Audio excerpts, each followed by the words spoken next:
Bismillahirrahmanirrahim. Assalamualaikum warahmatullahi taala wabarakatuh. Alhamdulillah, insya-Allah malam ini kita menyambung sesi kedua kita punya sembang santai di kedai kasut Abang Jeff Osama ni. Malam ni kita pilih tajuk untuk kita bedah lagu Tanya Sama Itu Hud, nyanyian M. Nasir, lagu ciptaan M. Nasir dan liriknya ditulis oleh Allahyarham Rosli Khamis ataupun Lolok. Jadi lagu ni dia menjadi siulan anak-anak muda. Orang dah menyanyi lama dah, cuma kajian tentang lagu ni kurang, dan bahkan kajian tentang lagu-lagu daripada Allahyarham Lolok, tulisan-tulisan Allahyarham Lolok begitu kurang. Sedangkan Allahyarham Lolok ni lah kebanyakan lagu-lagu dia berunsur ketuhanan dan ada idea yang sangat kritis, yang sangat hebat. Sebelum kita pergi kepada Tanya Sama Itu Luhut, kita nak cerita sikit tentang siapa dia Rosli Khamis ni. Allahyarham Rosli Khamis ni nama dia Lolok lah, nama asal dia Rosli Khamis, yang dia asal daripada Singapura. Dia pernah menempuhi jalan gelap dia pernah terpengaruh dengan dada. Kemudian bila dia berhijrah ke Kuala Lumpur, di situlah M. Nasir jumpa dia. Dan bila dia jalan dalam proses dia nak penyucian jiwa dia nak kembali ke pakar jalan, dia ada join tarekat, dia berkawan dengan ramai orang. Maka itu sedikit sebanyak memberi kesan kepada lirik-lirik lagu dia yang dihasilkan. Kalau tuan-tuan tengok kebanyakan lagu-lagu cinta tulisan Allahyarham Lolok, kita tengok macam cinta, tapi sebenarnya bukan cinta kepada wanita, tapi cinta kepada dia, Tuhan. Tapi ramai di antara kita yang tak sedar. Banyak lagu-lagu rock kapak dulu ataupun lagu-lagu ciptaan Allahyarham Lolok ini yang cinta dia itu kepada Tuhan, tapi berapa ramai di antara kita tak sedar. Dalam penulis lirik di Malaysia ada dua orang legend yang memang kalau lagu mereka merujuk kepada cinta kepada Tuhan. Satunya adalah Allahyarham Lolok, semestinya lah. Yang keduanya adalah S. Amin Sahab yang banyak tulis lagu untuk UKIS. Kalau tuan-tuan dengar lagu UKIS, Bila Diri Disayangi, itu bukan lagu cinta kepada wanita. Bila Diri Disayangi, apa macam mana lagu dia? Bila Disayangi, Bila ku sedari diri disayangi, langkah kaki ini semakin berani. Kan? Lagu tu merujuk kepada Tuhan. Bila dia sedar diri dia disayangi Tuhan, langkah kaki dia semakin laju untuk menghampiri Tuhan. Fastabiqul khairat, bersegera ke arah Tuhan, berlumba-lumba ke arah Tuhan. Bila terkeliru ku ucap namamu, ku rasa jiwaku kembali dipandu oleh Tuhan. Engkau yang pertama, tiada akhirnya, Tuhan. Tiada akhir. Aku dalam kegelapan, engkau lah cahaya. Allahu nurus samawati wal ard. Ya? Ini lagu-lagu S. Amin Sahab. Kemudian kalau tuan-tuan boleh tengok lagu nyanyian Jamal Abdillah, Bila Kekasih mengundang aku pulang, mahligai menanti penuh gemilang. Di penghujung rindu lagu tu. Dia cerita tentang kematian. Bila Kekasih mengundang pulang bermaksud bila mana Allah Ta'ala panggil pulang, panggil balik ke arah dia. Mahligai menanti penuh gemilang, syurga menanti. Ya. Kemudian lagu ini dia berdasarkan ayat Quran. Ya ayyatuhan nafsul mutmainnah irji'i ila rabbiki radiyatan mardiyah. Allah panggil kekasih dia yang berjiwa tenang, irji'i, kembali kepada Allah dalam keadaan redha dan diredai. Ya. Kemudian fadkhuli ibadi wadkhuli jannati, masuk syurga aku. Mana mahligai menanti penuh gemilang. Ini lagu-lagu dulu.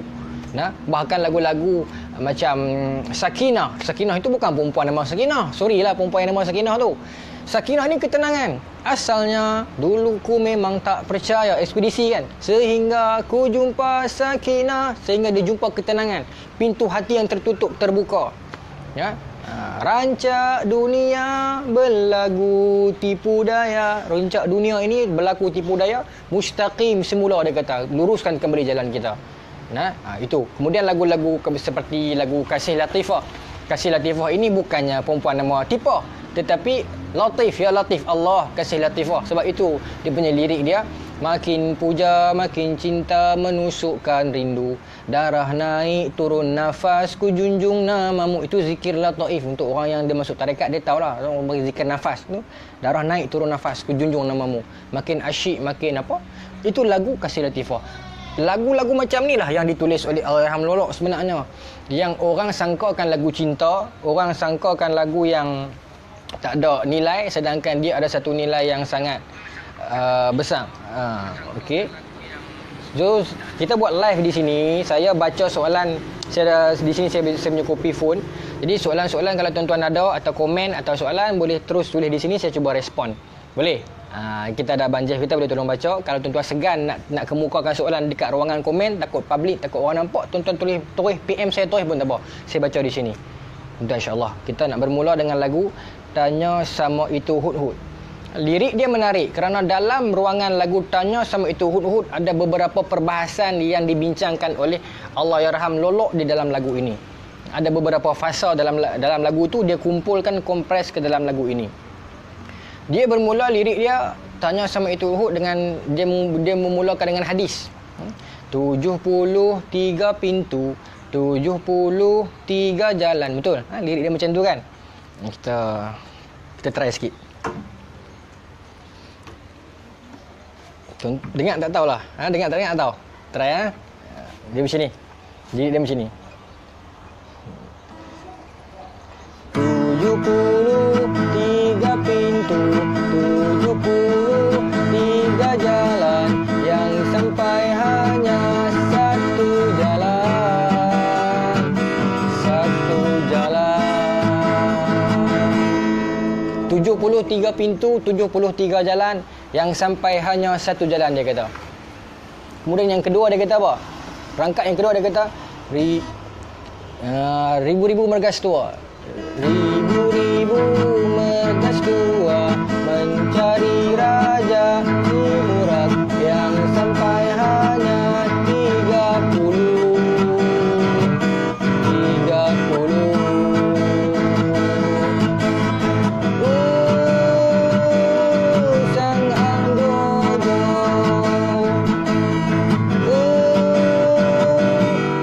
Nanti dulu. Baik, yang pertama, rangkap pertama dia sebut 73 pintu, 73 jalan, yang sampai hanya satu jalan. Ini diambil daripada hadis. La taftariqanna ummati ala salasata sab'ina firqah. Hadis ni panjang. Dia bermula dengan iftaraqal ayyahud ala 71 firqah. Umat Yahudi akan berpecah kepada 71 golongan. 70 golongan wasab'una finnar, 70 masuk neraka, wa wahidatun fil jannah, satu saja masuk syurga. Kemudian disambung dengan yang kedua, akan berpecah golongan Nasara, 72 golongan, 71 masuk neraka, satu masuk syurga. Kemudian Nabi kata, la taftariqanna ummati, sesungguhnya umat aku pula akan berpecah kepada 73 golongan. Dalam 73 golongan itu kata Nabi, Sinta wa sab'una finnar, 72 masuk neraka, wa wahidatun fil jannah, satu sahaja masuk syurga. Nampak? So dalam hadis ini, Lolok kompreskan hadis ni, dia ambil petikan hadis ni, dia masuk dalam lagu. Bayangkan lagu rock, lagu yang kita duk menyanyi hari-hari, rupanya hadis Nabi. Cuma kita tak berbahas lah di sini dari segi hadis tu, dia status dia dalam matan yang mana, dalam ruangan yang mana, itu dia kena perbincangan lebih besar. Itu kita kena perlukan ahli hadis nak bincangkan status dan taraf hadis tu. Itu mungkin kita perlukan medan yang lain. Okey, baik. Tuan-tuan dan perempuan, itu dalam rangkap yang pertama. Dia ambil itu. Kalau ada soalan, saya boleh baca orang kat sini.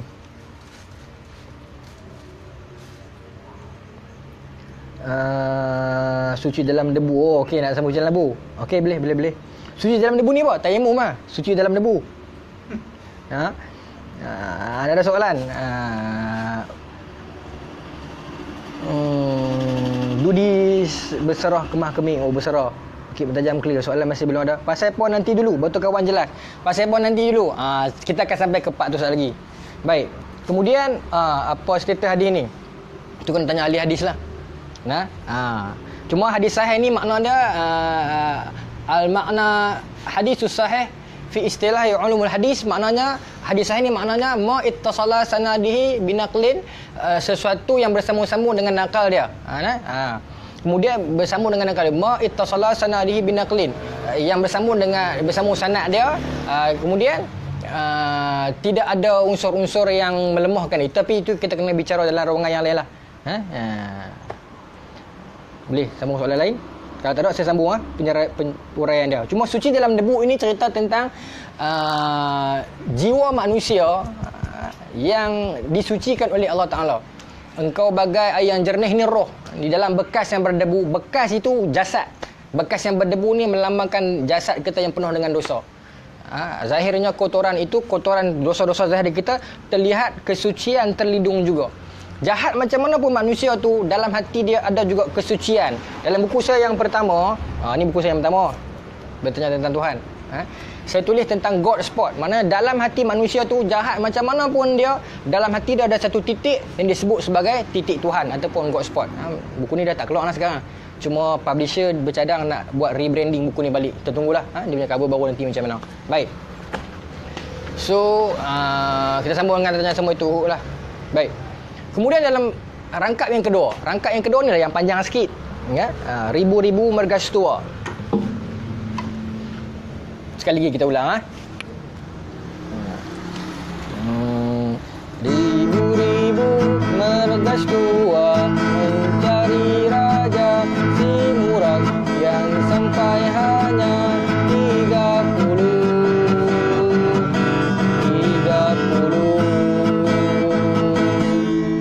Ribu-ribu mergastua mencari Raja Simurak yang sampai hanya 30. Dahsyatnya Allahyarham Lolok ini, tuan-tuan, ribu-ribu mergastua mencari Raja Simurak yang sampai hanya 30 adalah petikan daripada kitab agung, kitab induk kaum Sufi dulu. Nama kitab ini kalau bahasa Inggeris dipanggil Conference of the Birds. Kalau bahasa Indonesia dia panggil Musyawarah Para Burung. Kalau bahasa Arab, kitab asal dia dipanggil kitab Mantiq At-Tair. Kitab ini karangan Syekh Fariduddin Al-Attari. Syekh Fariduddin Al-Attari ini ataupun gelaran dia Al-Attari. Dia seorang sufi yang hebat, penulis yang hebat. Dia mengarang puluhan buku. Antara karya dia yang terkenal yang ni Mantiq At-Tair dan Tazkiratul Awliya. Ini karangan dia. Dan kemudian juga Fariduddin Al-Attari ini juga nama asal dia Fariduddin Abu Hamid bin Abu Bakar Ibrahim, nama dia. Dia berasal daripada Iran. Dia mengambil masa selama 3 tahun untuk mengarang kitab Mantiq At-Tair yang merupakan kitab induk yang sangat tebal, yang sangat detail, yang sangat menarik, yang mana Allahyarham Lolok kompreskan keseluruhan kitab itu ke dalam buku ini. Secara kesimpulan dia, kitab ini cerita tentang ribu-ribu burung terbang ramai-ramai nak cari burung yang nama dia Raja Simurak. Maka mereka menempuhi pengembaraan yang sangat panjang. Maka Fariduddin Al-Attari ini seorang yang sangat hebat. Tuan-tuan mungkin kenal Jalaluddin Ar-Rumi, kan? Ar-Rumi. Kalau tuan-tuan rasa Jalaluddin Ar-Rumi itu hebat, Fariduddin Al-Attari ini guru dia. Dahsyatlah, tuan. Okey. Dia lahir tahun 1119 Masihi dan dia meninggal tahun 1221 Masihi. Kalau ada orang tanya dia ni duduk zaman yang mana, dia zaman antara zaman Imam Ghazali dengan zaman Ibn Taymiyah. Imam Ghazali lahir 1058 Masihi dan wafat 1011 Masihi. Ibn Taymiyah pula dia lahir 1263 Masihi dan dia wafat 1328 Masihi. Maka dia antara zaman tengah. Zaman tengah antara Ibn Taymiyah dengan Imam Ghazali, zaman itu zaman kemuncak para sufi Parsi. Lahirlah tokoh-tokoh sufi yang sangat hebat, yang sangat dahsyat. Okey. Baik. Kita ceritakan sikit tentang Mantiq At-Tair ini. Fariduddin Al-Attari ini, Imam Fariduddin Al-Attari ini, dia merupakan seorang farmasis. Nampak? Bukan jalan-jalan. Jadi untuk tuan-tuan yang masuk tarekat ni sambil tinggalkan kerja, tengok Imam tarekat, Imam Fariduddin Al-Attari, dia walaupun dia tarekat sufi tetapi dia juga seorang farmasis. Hebat. Orang profesional. Cuma dia mengasas, dia mewarisi kedai perniagaan ayah dia, farmasis, ada ubat-ubat, ada minyak-minyak wangi semua. Perjalanan kisah ini bermula bila mana depan kedai dia ada seorang lelaki, dalam kitab disebut sebagai darwis, ya, yang minta sedekah, yang busuk dan sebagainya. Maka Al-Attari ni dia wangi, anak orang kaya. Dia tak selesa dengan pakcik yang minta sedekah ni, darwis ni. Maka dia selalu halau. Sampai satu ketika darwis ini bila dia halau, dia bagi satu ayat dekat Fariduddin. Dia kata, aku tidak kisah meninggalkan dunia kerana aku tidak ada apa. Tetapi aku pelik dengan hang, anak orang kaya, raja hebat, mewah, pandai. Macam mana hang nak tinggalkan segala kemewahan, segala kewangian hang ni untuk cari Allah nanti. Maka dia tersentak, darwis itu meninggal ketika tu. Selepas ini dalam kitab tu lah, bukan hadis. Kemudian meninggal, dan Fariduddin tersentak dengan ayat itu dan dia pun mengembara lah selama 3 tahun dan hasilnya dia menulis kitab ini. Kisah lebih kurang Imam Ghazali lah. Imam Ghazali pun mengembara untuk tulis Ihya Ulumuddin. Fariduddin Al-Attari menulis kitab ni. Baik. Apa isi kandungan Mantiq At-Tair? Mantiq At-Tair menceritakan tentang macam ni. Kita bagi ringkas lah, boleh tak? Kalau kita baca kitab asli dia ada 3 pembahagian di situ.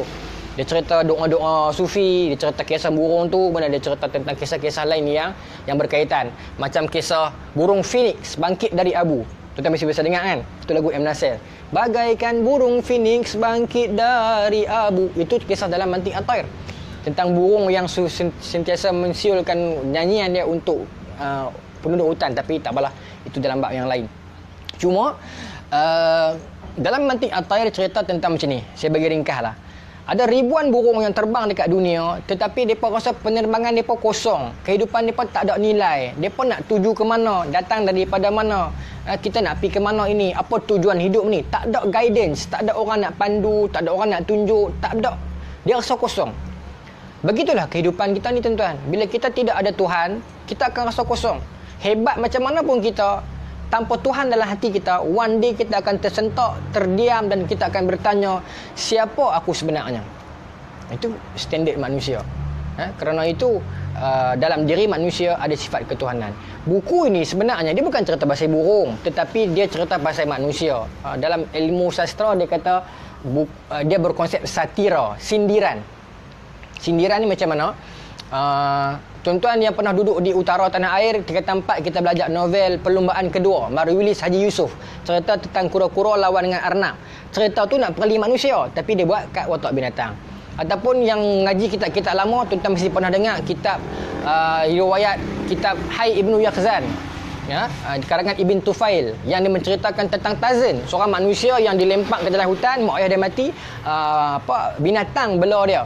Maka dia membesar, dia belajar bercakap. Bila akhirnya mak dia mati, dia belah dada mak dia, dia tengok ada segumpal benda dan hatilah. Dia kata benda ini bila dia mati, maka matilah kehidupan. Nampak? Dia bagi selingan. Hai Ibnu Yaqzan, karangan Ibn Tufail, dicedok oleh orang barat. Dia karang satu buku nama dia Robinson Crusoe. Tuan-tuan bisa dengar Robinson Crusoe. Kemudian Robinson Crusoe pula ditiru lagi, dibuatkan cerita Tarzan. Asalnya penulis Islam. Hai Ibnu Yaqzan, tulisan ulama kita Ibn Tufail. Maka hebat karya-karya satira ini. Baik, kita sambung. Maka burung-burung ni pun berkumpul lah, bincang apa kita nak buat. Kehidupan kita tidak ada guidance, tidak ada panduan, kita akan rasa kosong. Kita akan rasa kosong. Baik, saya bersedia belum ada soalan. Saya sambung. Kita akan rasa kosong. Maka mereka pun bincang, mereka panggil burung hud-hud untuk datang cerita ke mereka. Sebab hud-hud ni dia ambil berdasarkan kisah Nabi Sulaiman lah. Burung hud ni burung kesayangan Nabi, maka dia angkatlah hud-hud di situ. Maka hud-hud mai kepada semua burung-burung lain ni. Burung-burung lain dalam kitab dia cerita banyak lah. Kita bagi merpati, ayam jantan, itik, burung nuri, burung merak, banyak lagi. Dia tanya kepada hud-hud, wahai hud-hud, kita nak cari satu raja yang boleh bimbing kita. Maka hud-hud kata, aku kenal satu raja, nama dia Raja Simurang. Tuan-tuan pegang nama tu. Nama dia Raja Simurang. Yang mana Raja Simurang ini satu hari dia terbang dekat bumi. Tuan-tuan ingat ayat ni lah. Ni ayat yang dalam buku saya quote. Okay? Hud-hud kata, satu hari Raja Simurang terbang dekat bumi, satu titik ataupun satu helai bulu dia jatuh ke bumi, dan daripada satu bulu itu terjadilah semua burung-burung dekat dunia, kat bumi. Itu ayat dalam buku karangan Fariduddin. Maka apa perbahasan dia? Nak cerita tentang Allah, yang daripada Allah lah datang kita semua ini. Kita ini khalifah, pengganti Allah yang datang ke muka bumi ini. Representative of Allah. Maka dia nak beritahu yang tu sebenarnya. Tapi dia tak sebut Allah dalam tu. Sebab ini karangan mantik, karangan sindiran. Maka tak apalah, dia pun bersiap-siap nak mengembara, nak cari Raja Simurang. Kata hud-hud, Raja Simurang tak mudah nak cari. Kita kena tempuh 7 lembah. Itu yang dalam dulu ada pergerakan Al-Arqam, dia namakan Gunung 7, kan? Ataupun pergerakan sufi yang lain. Dia ada 7 lembah yang perlu dilalui. Kemudian maka hud-hud ceritalah, kita nak pergi jumpa Raja Simurang, kena siapkan semua kelengkapan peribadi kita semua, sebab Raja Simurang ini bukan senang nak jumpa. Dia di balik 7 lembah. Maka dalam buku ini berlaku perbahasan. Ada beberapa ekor burung yang tak mau ikut. Dalam buku tu dia cerita tentang contohnya itik. Itik angkat tangan. Mana ada tangan? Contohnya itik kata, wahai hud, aku tak mau ikut. Hud kata, kenapa? Kata itik, sebab aku, habitat aku dalam air. Aku cuma berjalan atas air. So macam mana aku nak terbang ikut hampa pergi ke lembah nak cari Raja Simurang?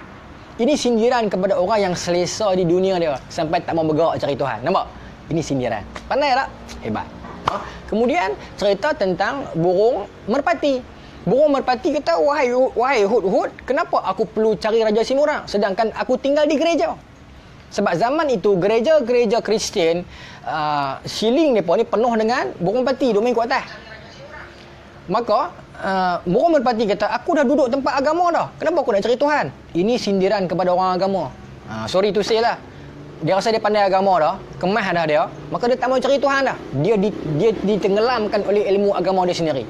Maka Hud balas balik. Adalah perbahasan dia panjang lah, cuma saya cerita contoh 2-3 je. Kemudian burung merak pula kata, kenapa aku perlu cari Raja Simurang sedangkan aku dah lawa, aku dah cantik macam ni, aku tak harapkan apa daripada dia. Ini orang yang ditipu oleh identiti dia sendiri. Dia rasa dia mewah, dia rasa dia kaya, dia rasa dia segak, dia rasa dia lawa, dia jauh daripada Tuhan, maka dia tak mau cari Tuhan. Ini sindiran kepada mereka. Kemudian ada pula ayam jantan, ataupun bahasa kita panggil ayam sabung lah. Ayam sabung. Ayam sabung ni kata, wahai Hud, aku bukan tak mau cari Raja Simurang, cuma kaki aku penuh dosa. Ada kata macam tu. Kenapa? Sebab ayam sabung ni di kaki dia ada macam taji kan. Ada macam dia letak pisau kan. Dia akan bunuh ayam yang lain. Maksudnya kita kaki aku ni penuh dengan dosa, aku duk bunuh ayam-ayam yang lain. So aku rasa malu nak pergi cari Raja Simurang sebab aku penuh dengan dosa. Nampak? Maka Raja Simurang kata, tidak ada masalah asalkan hang nak pergi kepada Raja Simurang, berlumuran darah ke, berlumuran dosa ke, Raja Simurang akan terima hang.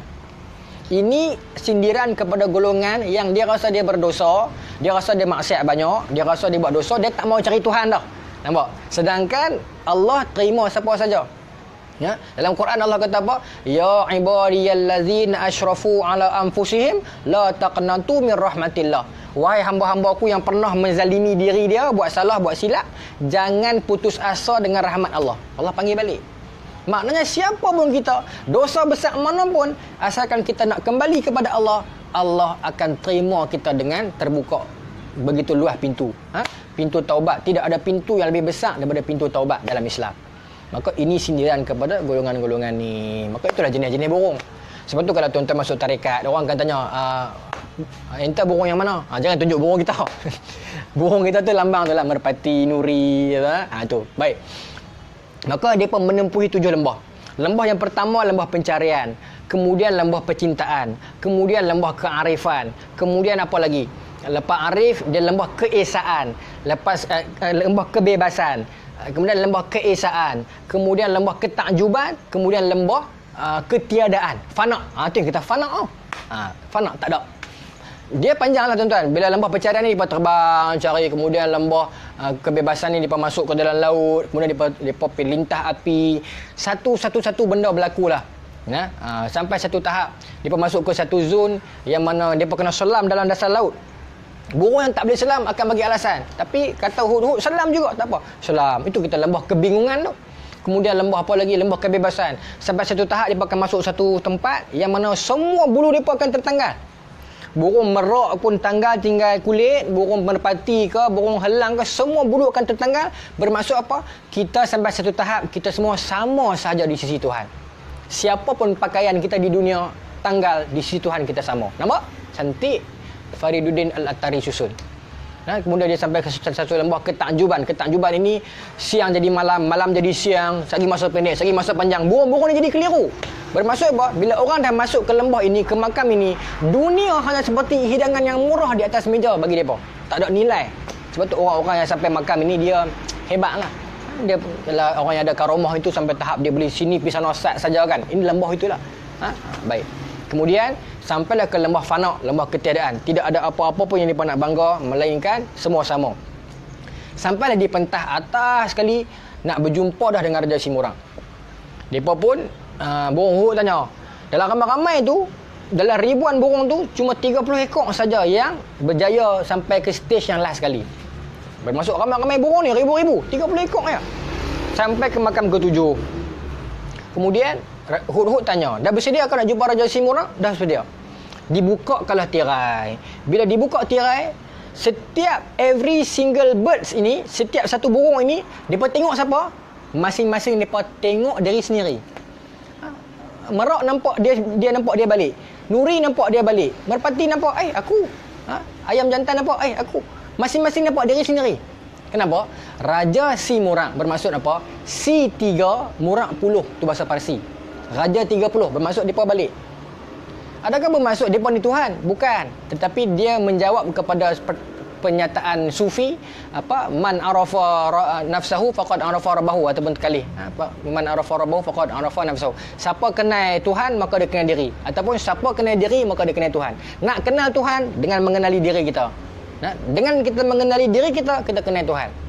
Sebab apa? Bila kita kenal diri kita, betapa kerdilnya kita, tak ada nilainya kita, helplessnya kita ni, semuanya bergantung kepada Tuhan. Bahkan nak kejip mata pun berdasarkan keizinan daripada Tuhan. Maka bila kita kenal sekerdil-kerdilnya kita ini, kita akan kenal Tuhan kita siapa. Maka itu perbandingan dia. Bermaksud kenal diri kita, kita kenal Tuhan kita siapa. Nampak? Sindiran dia cukup cantik. Itu rangkap yang kedua. Berapa minit dah tuan-tuan? 20 minit. Saya boleh sambung ke? Setakat ni tak ada soalan lagi. Dia nak tanya berkenaan dengan apa yang tadi? Apa? At-Tari tu? Fariduddin Al-Attari. Fariduddin Al-Attari tu dengan Imam Al-Ghazali. Oh, Imam Ghazali. Mana dulu? Imam Al-Ghazali ni dia lahir tahun 1058 Masihi. Dia wafat tahun 1111. Fariduddin Al-Attari lahir beberapa tahun selepas tu. Dia lahir 1119 Masihi. Maknanya 8 tahun Imam Ghazali meninggal, dia lahir. Dia wafat tahun 1221. Tu yang saya kata tadi. Dia wafat sebelum Ibn Taymiyah lahir. Ibn Taymiyah lahir 1263. Dia dalam era tu Mongol tu serang Islam tu. Tapi zaman antara Al-Ghazali dengan Ibn Taymiyah, tengah-tengah tu zaman kemuncak Sufi. Baik. Soalan lain? Tak ada. Ni tak ada soalan ni, tak minat ke macam mana ni? Kita anggap tuan-tuan sedang hayati lah. Kasih latifah. Kasih latifah saya sebut tadi. Latif. Kasih latifah, kasih Allah. Latif. Lutf. Kelembutan. Itu yang ada lirik. Darah naik, turun nafas, ku junjung namamu. Makin asyik, makin rindu, junjung kalbu. Itulah lirik tu kan saya tak apa sangat. Itu lagu-lagu dulu tuan-tuan. Lagu-lagu dulu memang hebat. Syarat dengan sindiran, syarat dengan karya, syarat dengan unsur-unsur ilmiah yang sangat tinggi. Bila purnama mengambang, bila diri disayangi, semua itu pasal Tuhan. Kemudian ada lagu Dhamma Sutra, Sufi, direct tu. Sufi kau hilang di pandangan. Lagu tu direct tu Sufi. Ada di dalam kenikmatan apa. Itulah.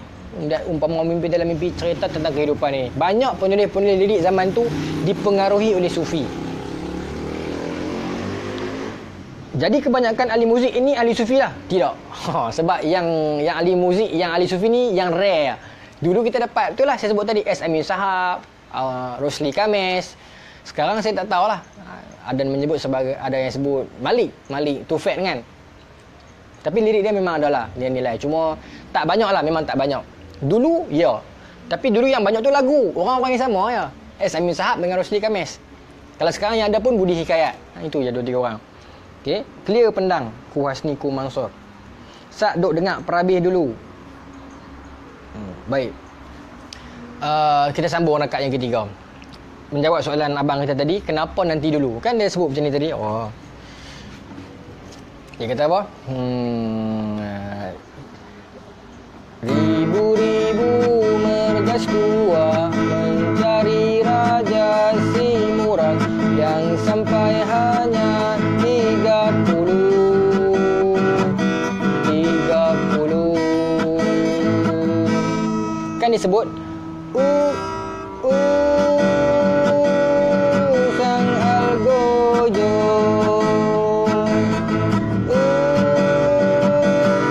Nanti dulu. Sang algojo itu, tuan-tuan buka kamus bahasa Melayu klasik, maksud dia tukang pencabut nyawa. Ataupun lebih tepat, algojo itu kalau pergi di penjara, kan ada orang nak bunuh, orang nak hukum gantung yang terbuka tu, akan ada polis yang tarik benda tu, warden yang tarik benda tu. Tukang tarik itu dalam bahasa Melayu disebut sebagai algojo. Ataupun dalam rujukan lain dia kata algojo tu malaikat maut. Tapi tak kisahlah, konsep dia sama. Penarik nyawa ataupun tukang yang menjalankan tugas nak cabut nyawa lah. Sama ada malaikat maut pun betul, ataupun orang yang tukang penarik untuk hukuman gantung tu pun betul. So dia nak bagi tahu, bila orang tu nak mati, bila algojo mai kat dia, dia kata, sang algojo, dia panggil, nanti dulu, tunggu sat, dia kata.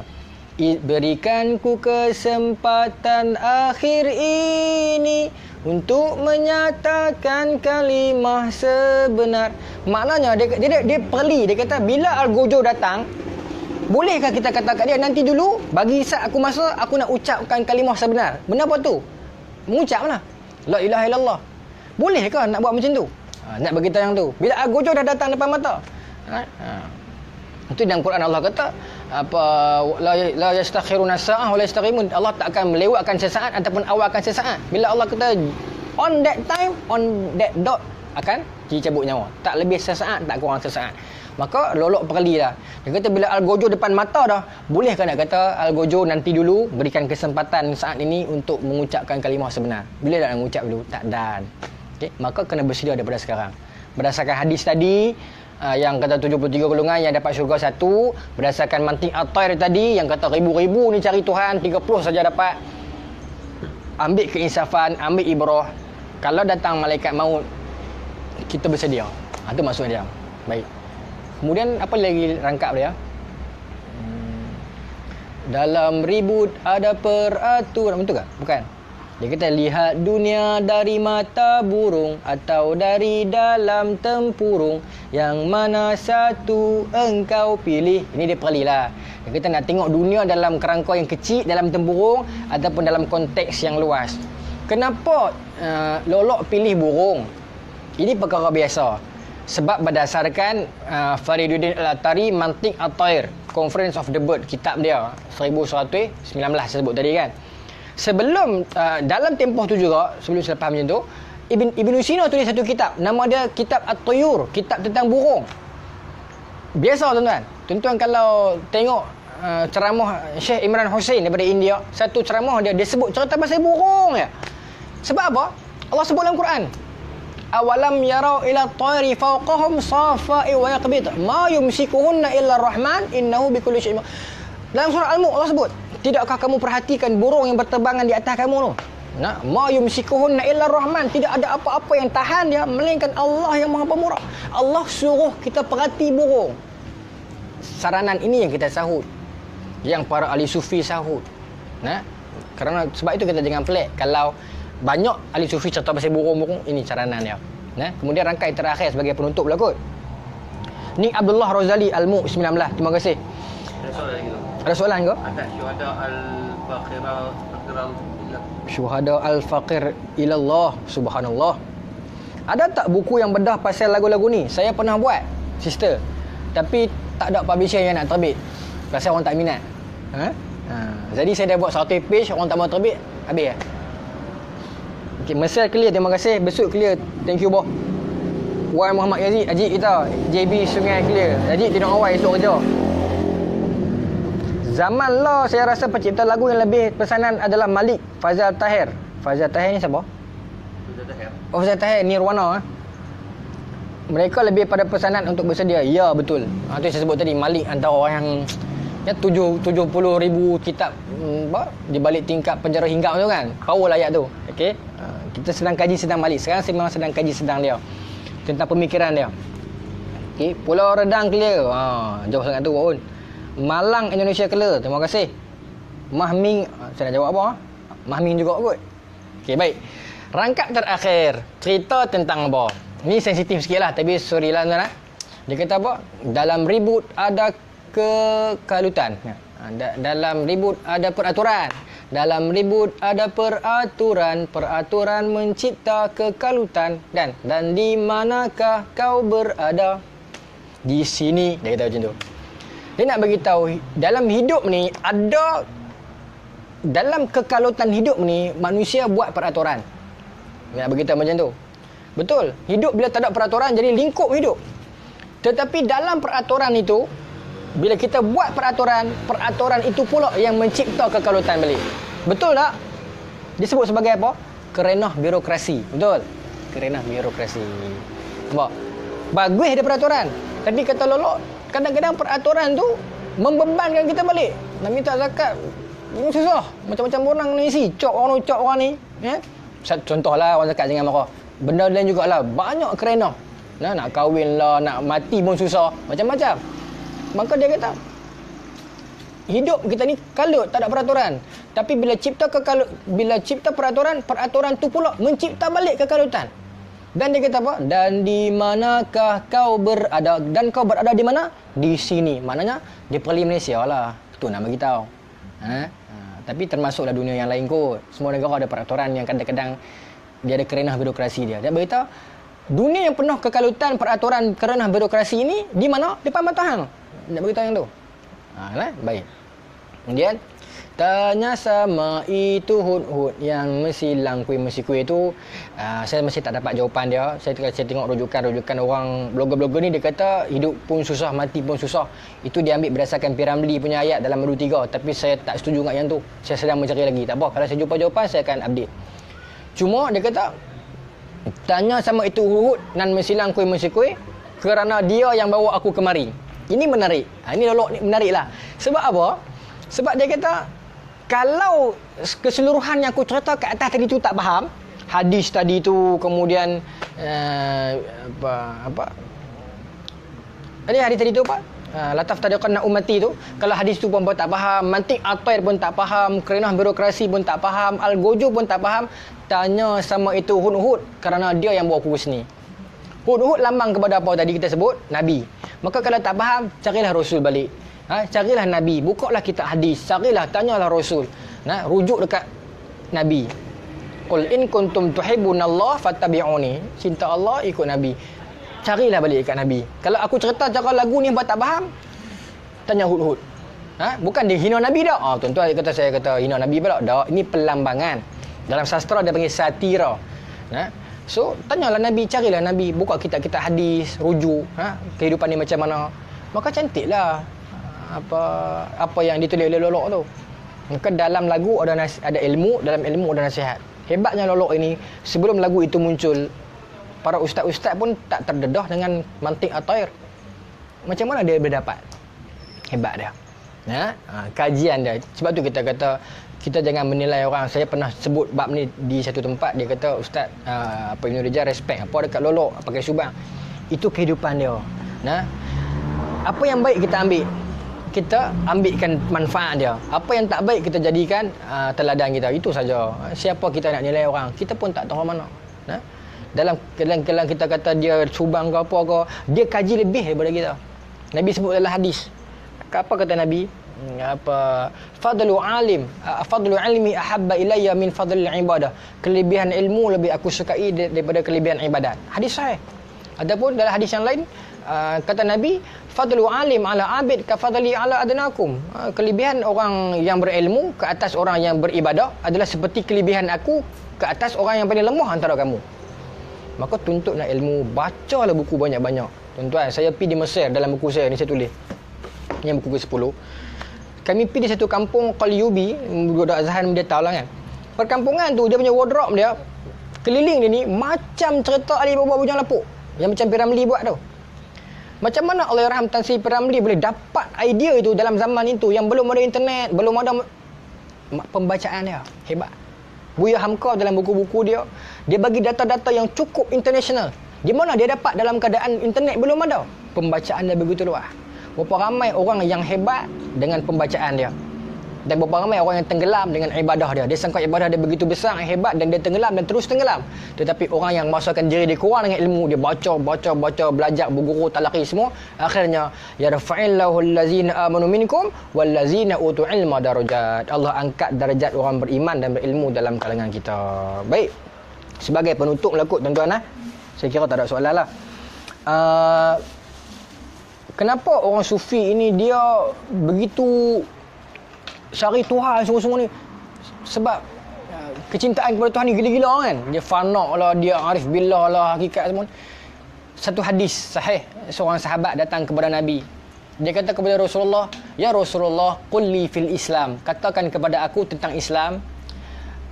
Berikan aku sesuatu, ataupun katakan kepada aku, qul li fil Islam, katakan kepada aku sesuatu tentang Islam, la as'alu anhu ba'dak. Yang mana bila engkau sebut benda tu, aku faham dah. Aku tak tanya dah orang lain. Faham tak? Dia nak yang ringkas, short and sweet. Maka kata Nabi, qul, katakan, amantu billah summa istaqim. Katakan, aku beriman kepada Allah summa istaqim. Kemudian istiqamahlah.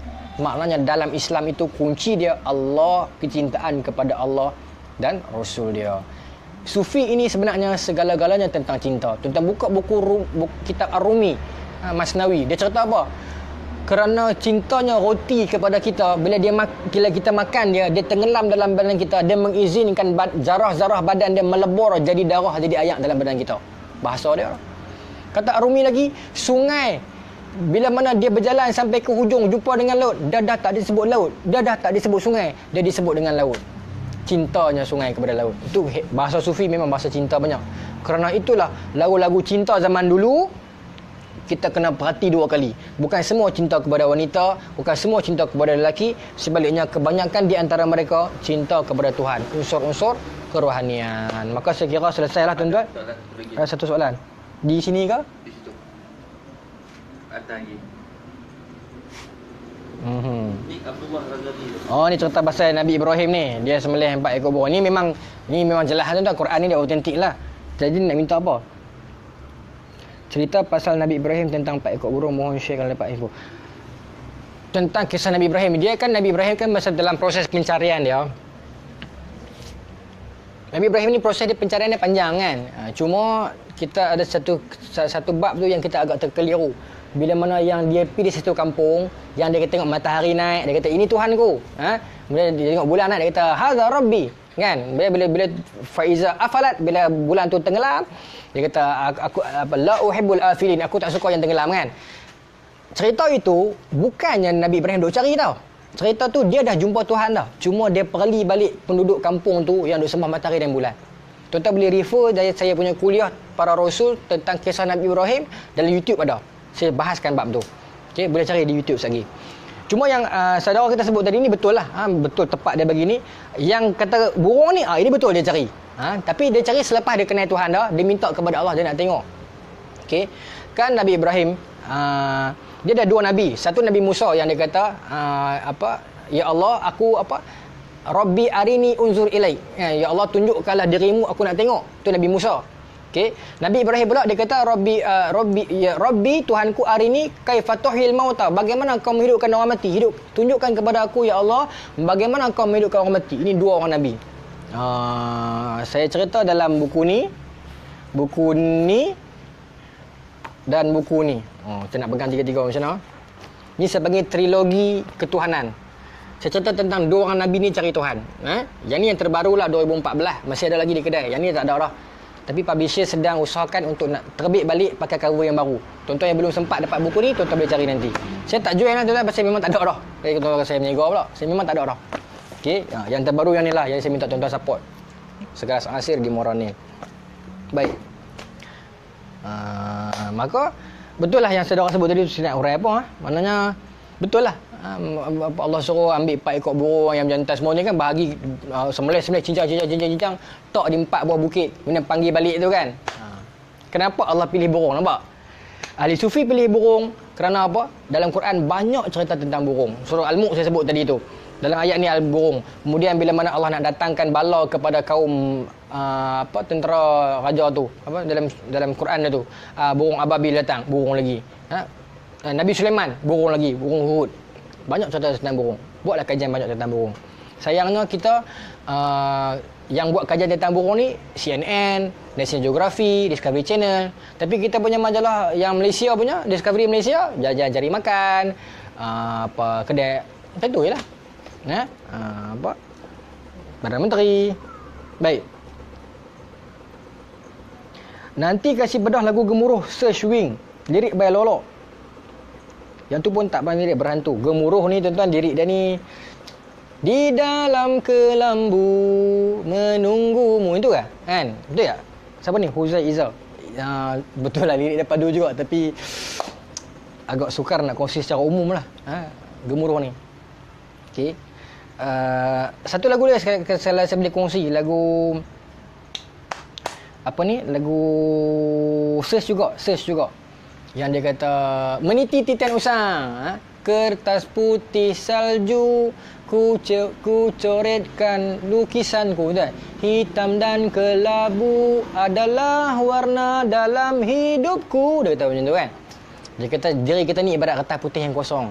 kullu maulud yuladu ala fitrah kan. Kosong, bersih.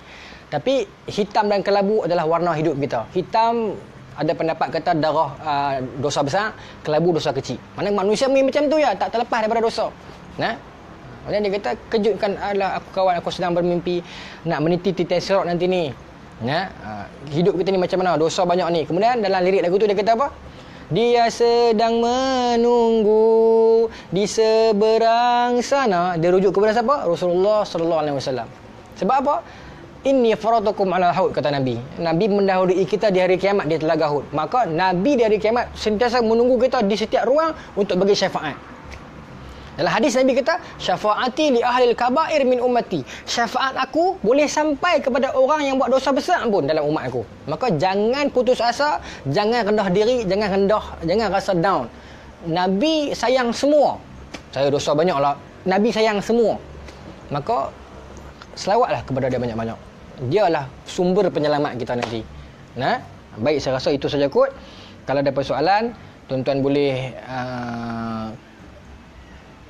next series lah. Kita plan next series nak buat apa. Saya janji dengan tuan-tuan tu saya nak buat perang salib. Sebab perang salib ni menarik. Sebab apa menarik? Sebab dia dramatik, dia ada unsur kelakar, dia ada unsur komedi macam sama ya.